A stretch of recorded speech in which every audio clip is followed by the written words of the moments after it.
धमाका try recording studio पोखरिया।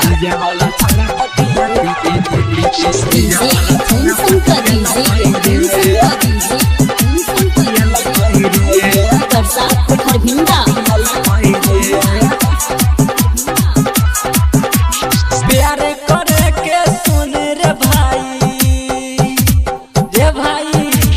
प्यार करे के सुन रे भाई, छोड़िया नहीं मौका दिला कोई रे,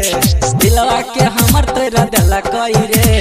डीजे वाला छौरा पटियाला कोई रे, दिलवा के हमर तेरा दिला कोई रे, डीजे वाला छौरा पटियाला कोई रे, पटियाला कोई रे, पटियाला कोई रे।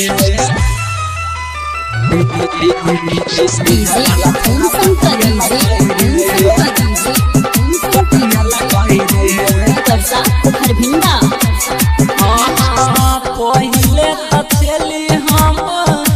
करेला भर रे, अब जे देखै छी तरह दोसर के संग रे, दोसर के संग रे। पहिले तो चली हम करेला भर रे, अब जे देखै छी तरह दोसर के संग रे, संगे संगे हम शेयर कर लिया रे भाई, संगे संगे हम शेयर कर लिया, दोसर से शादी रचल कई रे, दिलवा के हमर तेरा दिला कई रे, डीजे वाला छौरा पटियाला कई रे, दिलवा के हमर तेरा दिला कई रे, डीजे वाला छौरा पटियाला कई रे, पटियाला कई रे, पटियाला कई रे।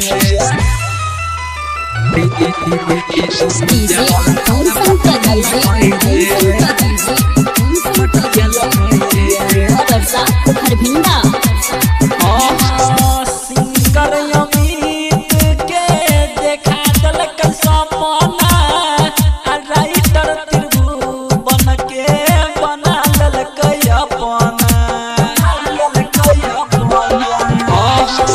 सिंगर अमित के देखा दलक सपना, राइटर त्रिभुवन के बना दलक अपना, आँख से हमारा लोरे गिरलक रे भाई, आँख से हमारा लोरे गिरलक, दोसर संगे चल गेलै रे, दिलवा के हमर तेरा दिला कई रे, डीजे वाला छौरा पटियाला कई रे, दिलवा के हमर तेरा दिला कई रे, डीजे वाला छौरा पटियाला कई रे। प्यार करे के सुन रे भाई, रे भाई प्यार करे के सुन रे भाई, छोड़िया नहीं मौका दिला कई रे, दिलवा के हमर तेरा दिला कई रे, डीजे वाला छौरा पटियाला कई रे, दिलवा के हमर तेरा दिला कई रे, डीजे वाला छौरा पटियाला कई रे, डीजे वाला छौरा पटियाला कई रे।